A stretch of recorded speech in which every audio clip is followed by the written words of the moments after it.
Hey, this is BJ. Thanks for listening to our show's podcast. If you're a fan of all things geeky, you should check out my other podcast, BJ Shea's Geek Nation. We have new episodes every day, and you can check it out at bjgeeknation.com. Your home is going into foreclosure and you feel like a financial wreck. You don't know where to turn for accurate information. I'm bankruptcy attorney Travis Gagne. Let's talk about some legal options. If we work quickly, we can propose a plan to save your home, modify the loan, or in many cases even eliminate your second mortgage. The consultation is free. I've helped hundreds of people just like you make informed decisions about whether to save their home or exit it on a reasonable, organized timeline. The chapter you choose sets the tone for the next chapter of your life. Please contact me today at choosetherightchapter.com. That's choosetherightchapter.com. 99.9 KISW, the Rock of Seattle. Oh, man, Steve. Turns out you have a horrible reputation. What did I do now? Uh-oh. Yeah, Justin Lin, the director of Fast and Furious movies, has quit the latest installment because of you. Oh, My wait, no, bad. I mean because of Vin Diesel. I'm sorry. I always... First thing in the morning with the... Yeah, you confuse you guys. The roast was like last month, I know, man. right? I look like Vin Diesel because I'm bald and goofy looking. I get I got to say this. If I'm to read this story, though, Steve, a lot of people used to say, yo, Steve, you are the less in shape, less in shape Vin Diesel. According to this story, and seeing you wrestle and seeing, the fact that you've been working out a lot and everything, they might have to say that Vin Diesel is the less in shape Steve Miggs. That's all I've been trying to get to happen. That's the only reason why I go to the gym every day, BJ, is that one day you would look at me and say, you're the better version of Vin Diesel. You might get a call. I feel like if I'm to believe these rumors, that Vin Diesel is such a such a difficult person to work with. This is a source with knowledge of the situation. And Justin Lin, he's directed the last couple of Fast and Furious movies, but Fast X, he's like, I'm out. I'm done with this. And the source says it's all because of Vin Diesel. What is going on over there? I mean, it seems like some people really like Vin Diesel, but then you have someone like The Rock and now the source that says the director doesn't like dealing with Vin Diesel. It's like, how is he so polarizing? Like some groups absolutely adore the dude and other people just hate him dead. Here's what I'm thinking. Because of what the excuses they're giving, Vin Diesel may be a great dude, which is why a lot of people might love him. Like, just, outside of working with the guy, he may be a great guy. But these guys are saying, as far as a worker goes, he shows up late to the set. Vin Diesel doesn't know his lines, and he shows up out of shape. He looks just like Steve Miggs. That's awesome. Wow, I could get the gig. But wow. I can't act. Yeah. Oh, wait, I've watched Fast and the Furious, and you know what? That doesn't matter. You really can't. Yeah, There you go. Yeah. Steve, what's important is not acting, but are you family? If you're family, that's all that really matters. I love Olive Garden. Yeah. Okay, then. Then you're good for Olive Garden. You're good for the Fast and Furious franchise. The source says that I've never seen anything like it. Justin Lin, the director, is giving up $10 or $20 million, and no one is dissing Vin Diesel on the record, but everyone knows, end quote. And dude, I should make a pitch and be like, yo, for the next Fast and the Furious, they'd lose Vin Diesel. What's his character's name? Vin? Dom. Okay. What's his character's name? No, it's Groot. He just goes off the grid. They can't find him. And then they finally find him. And he's kind of had a rough go in life. And then it's me. And the guy all tatted up. He looks a little tired. That's you. Yes. Got a little spare tire down there. Here's the important thing. You need to know your character's name, though. I mean, honestly, I'm trying to help you out as your representative. At least know your name is Dom. I mean, there's been parts. How often does he say, hey, I'm Dom? Right, and there was a movie where somebody had amnesia, so it wouldn't be out of the ordinary. Oh, so he thinks he's really Vin Diesel. Yes. And it's sort of like a fourth wall breaking movie. Right? Yes, but playing the role of Vin Diesel is Steve Miggs. I love this. This is meta beyond meta. We've got ourselves a story. We're rescuing this franchise. This sounds like something that Nicolas Cage would be involved in. I don't know why, but it just seems sounds about right. Right. Well, it is, and this does kind of track what The Rock has said. And when you look at The Rock, I mean, the dude, obviously, he's got an amazing regimen. He's a businessman. He's got his hands in everything, as you know. So he's obviously go, get it done. And then if this stuff about Vin Diesel is true, it's kind of the exact opposite. And no wonder Rock's like, I'm sorry, I just can't work around people like you. Yeah, Rock seems like he doesn't have time for anyone that has like an excuse. Whatever the excuse is, like, look at everything that I'm doing, and I still make time to get in great shape and be prepared for everything that I'm doing. Yeah, it is really tough to really complain about anything if The Rock is next to you. You know, that's why I don't want him as my friend. It's like, no, dude, I want to complain, and it's impossible to complain around you because you're everything you just said, Steve. It's impossible to complain. It's a whole different mindset.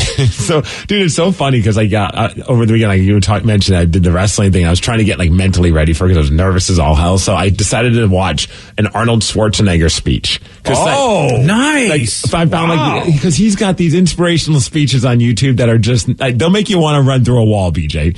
And somebody, of course, puts like that, you know, that inspirational music behind it, so that makes it seem even more important.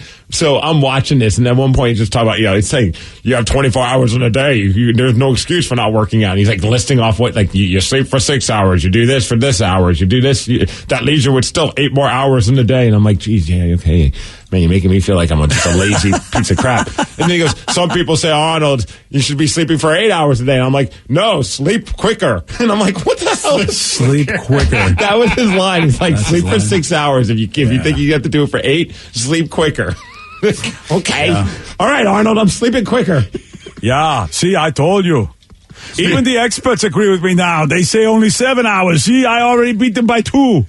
So you're saying Arnold pumped you up there? Yes, he did. I was ready to do anything. I was like, you know what? I'm jumping off a ladder if I have to tonight. Whoa, hardcore. I didn't. Whoa. Okay, then. Yeah. Yeah, if you want to get pumped up, just search for any Arnold Schwarzenegger inspirational speeches, and they'll get you going. Yeah. But that's like kind of how I think The Rock lives. Well, and that's that's a little that's too high of a gear for me. I'm kind of in the middle. I'm between Vin Diesel and The Rock as far as in what way? Well, the way I live my life. I'm not as serious as no, not physically. I know, just the incredulity of just Steve just being like, what? How? What are you talking about? Part of what you just said was about really like looking like the Arnold. It was just like living your life. Fair. My bad. I apologize. I got a little too hyped up. Well, how dare you even say you're anywhere near The Rock? Sleep quicker, BJ. Yeah, I will sleep as long as I can. Yeah. Get out. I will not sleep. Get to the bed. No. Dude, the speech was crazy though, because it was in the speech he was saying how like all these movie people were like, your accent's going to be an issue. You're too swole. And then you look back on it, it's like his accent was a big part of why like the "I'll be back" line was so famous and so popular. It wasn't because it was a great line; it was because of how he said it. Yeah, it is amazing what he's accomplished. Against everything that people said about him, and there's something to be said about that. I know that when our good buddy Weeze in Rochester, people told him, "You'll never make it. You have a horrible voice. You're not a radio guy. You don't even know how to do radio." And he's ended up in the Hall of Fame. So it's just like you just gotta. If you believe, why not go for it? That's the attitude, and Arnold and people like Weeze are proving that. Yeah, believe and sleep quicker. Yeah, sleep quicker. It's funny with the whole thing when people are like, I've been told I have a voice for radio. I'm like, most people who've been successful in radio do not have a voice for radio. It's like they actually have, like, they kind of like just debunk that idea every time. That's why I say, we're kind of in the middle. I mean, I think the fact that we get up as early as we do and we show up means a lot, because I think 99.9% of the people are like, no, F this job. I am not getting up this early. Forget about it. We abide by the cockroach theory of success in life. Exactly. Hide when there's show any lights. Yes. but I sure as heck I don't use all 24 hours of my day at all. Oh God, no. No. So you could if you sleep quicker. Do I know? You don't understand. If I slept quicker, then I would be lazy longer.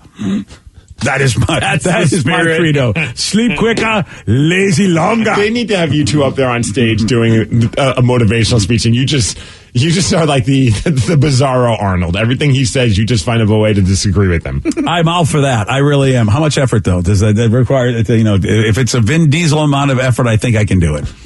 Well, there you go. So Fast X, the director's gone. Vin Diesel apparently is out of shape, doesn't know his lines. And that's the rumor going around the set. And Steve Miggs is in line for the job. These are all the big rumors. I'll take it. Yeah. Oh, that'd be so awesome if all of a sudden I showed up on the Fast and the Furious with no skill. I believe in you. I think they would be like, hey, Vin, how you doing? What if they didn't even notice? They're like, "Wow, you got some tats." That's all they would notice. Hey, nice tats, Vin. Yeah, all right, a couple more, yeah. And you'd be like, "I don't know my lines." Yeah, we know, Vin. We know. Nothing different here. I don't feel like an act in this scene. Yeah, we know, Vin. We know. I mean, it's just, That's what someone said. That's why he only had 2 lines to say for "I'm Groot." I know. I mean, really. I mean, it's kind of funny when you think about it. Well, we have a question here. Why would a man have to grow private parts on his arm? Well, Steve's going to tell you why. He's got the Migs report for you at 6:20 on The Rock. BJ and Migs, mornings on The Rock, 99.9 KISW. 99.9 KISW, The Rock of Seattle. If you're hearing an informative newscast right now, well, then you must not be listening to BJ and Migs. Live from the KISW News Center in downtown Seattle, this is the Migs Report. Well, thanks, guys, and thanks to Kia Up You All for giving us the Migs Report. And today, let's give a quick shout out to Mrs. Jones, our favorite teacher, because it's National Teacher Day. Mrs. Jones, Mrs. Jones. We love you, Mrs. Jones. It's also a day that Danny celebrates sometimes. I'm not sure if he's celebrating it today, though. Oh, it's a whole day? Wow. I see. No, it's not your day, BJ. Yeah, I'm going to ask a weird question to Danny to see if it's actually a day that he's celebrating. Danny, can I see your feet? Oh, yeah. Oh, dear. Oh, that is He's celebrating it. wow. You've got to be kidding me. He's actually celebrating National 2 Different Colored Shoes Day. You're welcome. I mean, that's like every day for him, though. Most of the time. Did you know that today was that day? I did not, no. That's hilarious. Yeah, I just have been doing the orange and black shoes for a while, and I decided, I'm just going to commit to it. For those of us over the age of 35, it's it's Punky Brewster Day. Because she used to wear the 2 different colored shoes, the Converse. Yeah. Now it's Danny. That's Danny Brewster over there. Danny Brewster or Punky V. Punky V. I like that. V. I like that. Yeah. All right, Punky V. Enjoy your day. Wow, but you know what? If this were back in the day when I was given weird intern names, that would be Danny's name. But that's not insulting like most of the time. Yeah, I know, right? Yeah, it's not Mangina Matt. Yeah, well, or Mama's Boy Troy. Yeah, those classics. What are you going to do? What are you going to do? Yeah. Bend Over Ben was the best. Jeez. Yeah, also, dude, National Concert Day, so I'm putting y'all on the spot. Favorite concert of all time? It's got to be the Wiggles. You've never seen the Wiggles. When they showed up live. With, fruit salad. Yeah. Yummy. Are they the ones that do that wear bananas in pajamas? No, that's bananas. No, that's actually bananas in pajamas. Yeah. Thank you. Thanks for coming. Well, you know what? Just a different time. If it was a Peppa Pig question, you would have nailed it. Peppa party, Peppa party. No, you guys don't know it. That's No, sorry. That's fine. That's cool. Danny, favorite concert of all time? Warped Tour 25 in San Jose, California. It was the last year of Warped Tour. Was there a specific reason? Every single one of my favorite bands played, and it was just such an epic day of 2-day festival, and I will never forget that concert. Becky. I feel like it was Kesha a few years ago because everyone was just in the best mood. It was just the perfect vibe. It was so much fun. And the perfect amount of booze was had. Awesome. Rav, is it Orgy? No. Yes, it is. It's been a long time since I've seen Orgy. Actually, and this is a long concert too, and I think you may have been there. I think Endfest 2000 where it was Korn and Deftones headlining. Oh, yeah. Dude, that was amazing. First off, I got sunstroke and a massive massive sunburn. But it was also Papa Roach was on the side stage, and it was the last show for a long time for Murder City Devils. Yep. It was a really epic show. Fun fact about that, Murder City Devils, great local band. They were putting on such a great show that Papa Roach missed their flight because they wanted to keep watching the band. Are you serious? Yeah, and they actually got them to open up a couple of shows with them as well. They fell in love with that band that day, and that was one of the coolest stories of Endfest. That, and all I remember from that one, I think it was right before Korn went up on stage, was a giant water bottle war in the crowd. Yeah, my buddy got hit in the head and had to go get stitches. It was awful, dude. People were just chucking water bottles at each other. There's a sea of water bottles, and they're not empty. No, my buddy got popped right in the eyebrow, and it split his eyebrow. He ran over to the EMT. They're like, well, we'll have to stitch it. It'll take a while. He's like, no, just tape me up. I want to go back into the pit. Yeah, dude, that was a crazy day. It was. Man, I'm torn. I have too many. The first one that popped in my head is like when I first moved out here, I got to see Faith No More play at the Moore Theater. It was like 97, and the place went so bonkers. People were like ripping chairs out of the ground. It was such a great show. The band was just hating each other up on stage, but that negative energy really did they put on a phenomenal performance because of that. And opening up for them, my first glimpse into the greatness that is Limp Bizkit. Oh, are you serious? Yes. Wow. It was on their first record. They're touring before they became a $3 bill. Yes. Whoa, dude. And they were insane. I think they kind of set the tone for the crowd. Yeah, well, they're known for that. So happy National Concert. Go to a concert today. Mm-hmm. Go see the Wiggles, BJ. Oh, yeah. All right, I know the Wiggles aren't the band that you saw that you think is a great concert. Yeah. I've given you some time now, BJ. Who is it? Oh, you're right. It was Bananas and Pajamas. I don't want to say what my favorite concert is because you guys will laugh at me. So I'm going to say... Is it that's Michael Franti? Oh, you know what? That was a good show. I didn't even think about that one, but you're right, Steve. That was a good show. I would say hang with my wife at Collective Soul at Numos, which I really, got to see them in an intimate place. Yeah. Because, they were huge when I started liking them. But then, by the time they got to the Numos when we saw them, they weren't as successful as a band as they were. And that was kind of fun to see them. But also, with that show we did at the Gorge, the Pain in the Grass at the Gorge, seeing a show at the Gorge, I had never seen, I had never been to the Gorge. I'd never seen a show in that setting. That was amazing. Dude, that was really what? Alice in Chains, Jane's Addiction, Volbeat, Cody and Cambria. Yeah, it was a great lineup in a great location. Avenged Sevenfold. Yeah. Oh, yeah. Yeah, that did not suck. No, it did not. At the Gorge, you're absolutely right. All right, let's move on from the Gorge to the Bulge, I guess. I don't know. I'm trying to find a way. The Gorge to the Bulge. Okay. There's a guy named Malcolm. He's from England. He's 47 years old, and he developed a awful infection in his perineum back in 2010. The perineum, you mean? That too. Yeah, okay. That ain't right. That ain't right. My bad. There we go. Hey. That's how I know it. Okay, so the perineum is down by perineum. It's a perennial problem by the perineum. I'm going to keep it classy and not say taint. And what do I do? I pronounce it wrong. Yeah. Well, anyway, it's down by the taint. Well, it got so bad. Fellas, I'm sorry to bring this news up to you while you're driving or whatever you're doing at this moment, but it caused his Johnson to fall off. Oh, wow. No. So thanks to science, a group of scientists and doctors came up with a plan to grow him a new package. There you go. But they had to grow it on his forearm. What? So this has been going on in the news for a while because it took 6 years to make this happen. So he had to have this Johnson hanging on his forearm for 6 years. And then there was some scheduling mix-up and also staffing issues. What? So it got delayed even longer. But now, good news, BJ. His Johnson has now been put onto his groinal area. This is not true. It's very true. In fact, they're making a documentary about this. And I'm seeing pictures of this guy, and it's in a very prominent part. It's hard to hide this part of your arm. Right on the meat of the forearm, as it were. So, if you have the choice, do you have him grow and make it faster, better than it was before? Well, he says he's finally whole again, but it doesn't work like his old junk. But there's a built-in pump, so he can inflate it when he needs to. Oh, okay. Man. This is weird. I'm telling you, I'm watching this documentary when it does come out. It's premiering tonight in the UK. I don't know when we're going to get it here in the States, but it's called The Man with a Penis on His Arm.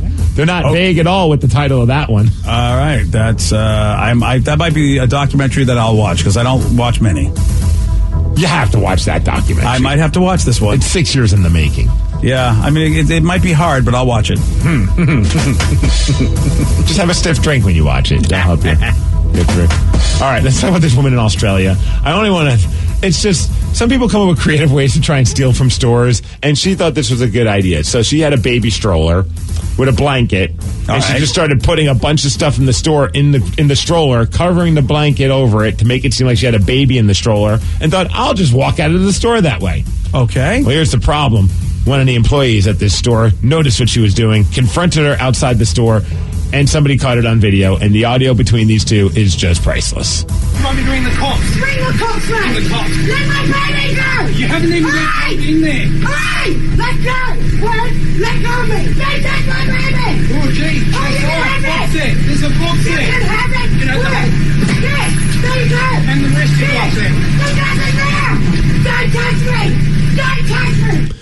because screaming is always going to help the situation. That dude does not get paid enough for that. It's just like, there's not a baby in there. I know, right? It's like, there's nothing in there. This wasn't a Monty Python bit. This was real.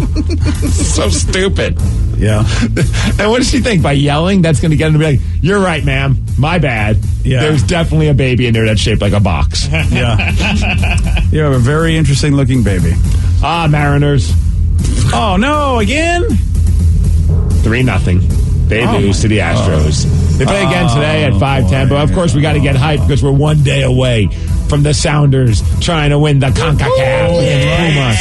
Right. Is there any tickets left? Are we practically sold out now, Danny? There's so many little tickets left. I think probably under 150. That's insane. According to Ticketmaster, anyway. Near sellout. Yeah. Lumen Field for the CONCACAF Finals. It's going to be nuts. I saw Brad Evan posted a great picture on Facebook that was like a note that you could give to your employee or your school or whoever saying, "Hey, give me Thursday off so I can really celebrate Wednesday night." Yeah, that's a good call. I hope there's something worth celebrating too. I mean, this is going to be a nail biter. It's going to be awesome. I'm so excited. And you're going. It's going to be on the TVs. Yes, it is. I'll find out. It's got to be on Root. Yeah, I think it's going to. No, I think it's going to be on FS1. It's got to be on FS1. It's got to be on Fox. Okay, there we go. Or any of these channels. All right. Well, we'll let you know tomorrow. I think we have 1 day to figure it out. We have a day to figure out what channel it's going to be on. All Danny's going to be there, so he doesn't have to worry about it. The Rev's going to be there, so he doesn't have to worry about watching it. The Rev is going to the soccer match. I can't believe he's become a sports rooter guy. Yes, I am the sports rooter. The sports rooter. I root sports. Wait, that's where I root, right? Well, you kind of do. I mean, you talk about hockey a lot. You go into soccer matches. I mean, I don't know this guy. He likes. What's that? FS1. FS1. Yes. Okay, there we go. Thank you, Danny. Hey, as far as weather, 57 degrees is going to be our high. We're going to have some clouds later on today. Thanks to Jersey Mike Subs for giving us a Migs report, and that's what's up. Well, I knew that I was going to have to share this sometime. I've known this for a while, but out of my friendship to this person, I have kept quiet. And you guys know me. I talk about everything, and it's been hard to keep this a secret. But I was sent an email 3-4 months ago, I think maybe, about my very good friend Bob Rivers. And if you don't listen to his podcast, if you don't read his blog, then you are going to find this out for the first time yourself right now, that Bob Rivers is battling cancer. And I didn't know about this until yesterday when we were talking about Danny Bonaducci suffering some health issues where he's going to not be able to do his radio show. And we were all hoping that he's going to be fine and whatever he's dealing with, he'll be better. And a couple of people texted and said, "Did you hear about Bob?" And I'm like, "Hear about Bob?" And then we saw online, and I was like, "Damn, does BJ even know about this?" Because you hadn't said anything to any of us. Yeah. And I'm like, well, this is not something I want to just be like, "Hey, BJ, I know we got a minute before we're going on the air, but did you hear about Bob?" So I just sent it to you in your email, so I knew you'd see it later. And I appreciate that because, if I hadn't have known, I would have been, happy that you would have let me know about that. But I imagine he told some of his friends, the people that, he's got, he's known for a long time and, and like me told them. But obviously he didn't want anybody to know until he was ready to tell people. And yesterday was the day. And after receiving the diagnosis, Bob Rivers has undergone chemo, radiation, recovery. He's got surgery prep that he's been going through over the last 4 months. Oh, so he's been full in on dealing with this and just kept it very quiet. Yeah, and I don't want to say too much because I read the blog and again honoring what he's asked of us. I do know stuff, but at the same time, if he hasn't put it in his blog, I'm not going to say what I know. That's pretty good because he kept it kind of vague on the blog. I noticed that. Yeah, so I'm going to keep it as vague. It's a thing, and I'm doing my best to be what my friend needs me to be, which is really wild because I think he appreciates me being me, which is don't sit there and be empathetic, sympathetic. Don't ask me questions. Why don't you just be the idiot you are? You want to joke around? You want to be an a-hole? He goes, I would really appreciate that. So just continue to be a pain in his butt. Exactly. Okay. You can do that. Yeah. And really continue to glom on him and ask him questions and have him give me information and bend his ear about, hey, can you help my career? I mean, he was laughing. He said, I really would appreciate if you continue to do that. And I'm like, okay. And so that's the only time I reach out to Bob now is like I always did when I need something. I got to imagine that has to be helpful for someone like, because how often is he going to talk to somebody about everything that's going on? That's like almost like a broken record. You almost want to wear a shirt that just tells out all the information just so that people stop asking the same questions. But you also understand that people care and they want to know answers. So I'd imagine having you talking to him about career advice is something that he appreciates. Yeah, we're both from New England, so I get it. I completely get how he wants to be with this and how he wants me to be his friend in this moment. And I don't think I've asked him a thing about this. Mm-hmm. To some people, because my wife, I told, and she, of course, like any caring person, lots of questions. And I'm like, I don't know. She's like, what kind of friend are you? I go, the kind of friend that does exactly what my friend asked me to do, is to not ask him about this. And he told me stuff. And so, the stuff he told me, I'm like, all right, I have everything I need to know. He put in his blog, Bob Rivers said, I'm being cared for by one of the best surgical teams in the world at Virginia Mason here in Seattle. So that's good news. If you've got some cancer issues, we know with Fred Hutch and we know with now Virginia Mason in Seattle, it's amazing that this is where people come to get stuff done, because Bob could go anywhere. And he's a diligent researcher. So he's got top tier talent working on him, state of the art robotic assisted technology. And he even wrote, anyone who knows me knows that I love cool new tech. So it's like he's enjoying that part of the process. He's probably asking them questions that they never hear from someone that's battling what he's battling. And it's like, why do you care about this machine more than what's going on with your own health?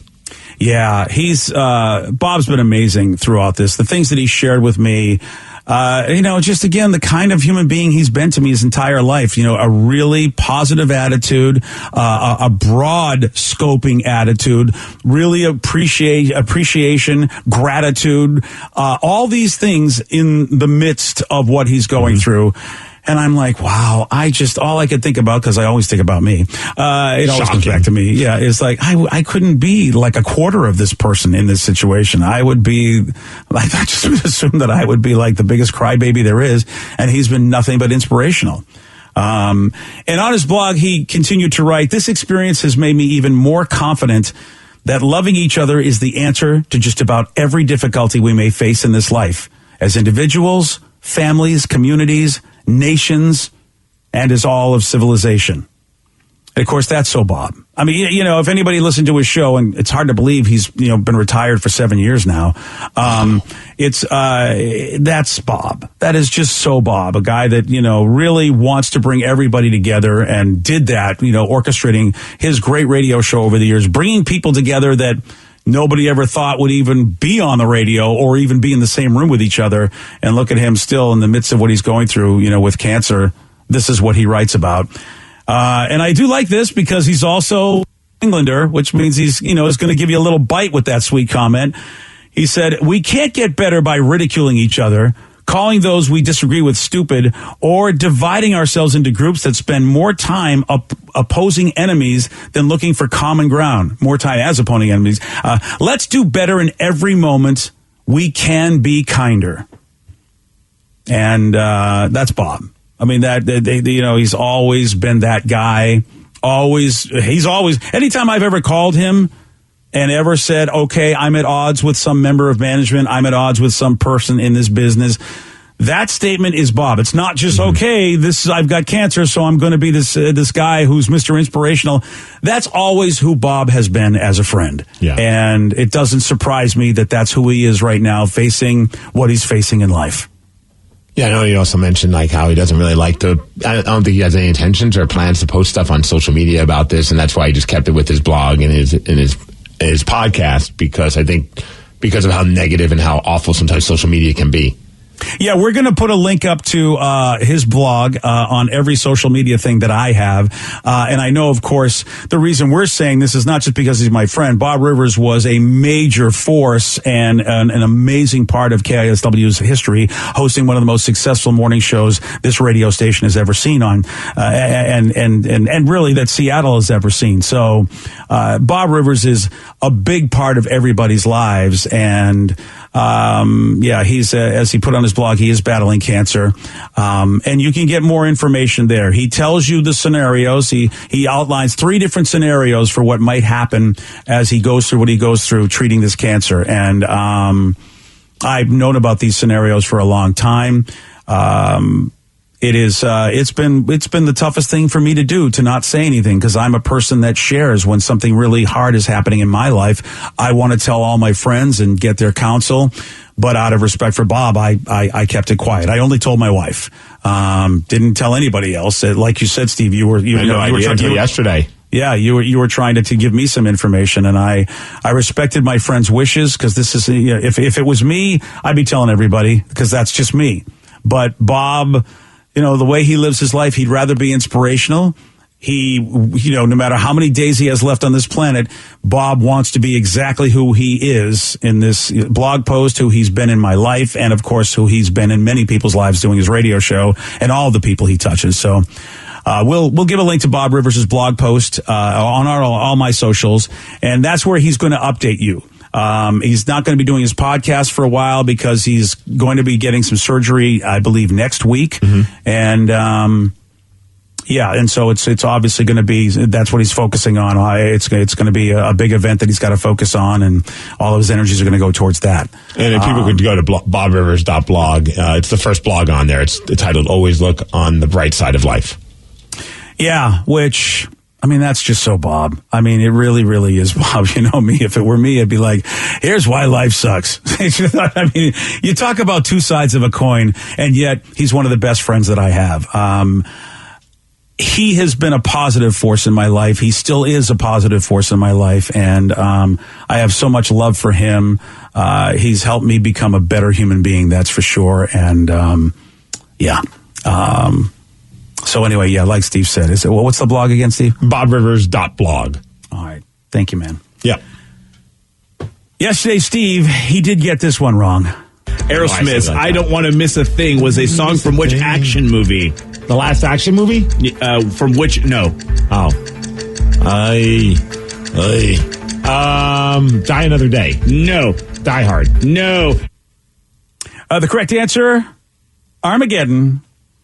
You want a shot at beating Steve? You got it. 206-421-ROCK. We'll play Beat Miggs at 647 on The Rock. Today's podcast was brought to you by Travis Gagne, bankruptcy attorney. Here's another question from a listener. If I can't afford to pay my bills, how am I going to afford attorneys and bankruptcy fees? One of the things people ask me all the time as a bankruptcy lawyer is that how am I going to pay all these fees and costs, because I'm here because I can't afford to pay my bills. And of course, we understand that. Being in the bankruptcy field, but one of the things to remember is that if you decide, once you make the decision to file bankruptcy, you can stop paying on all of the creditors that are going to be included in the bankruptcy, and those are the funds that you can use that you have been paying your creditors to pay your attorney fees and court costs to get your case filed. And once your case is filed, you're not going to have most of those payments anymore. Thanks, Travis. If you have more questions about bankruptcy, you can reach out to Travis anytime at choosetherightchapter.com. That's choosetherightchapter.com. Thanks for listening.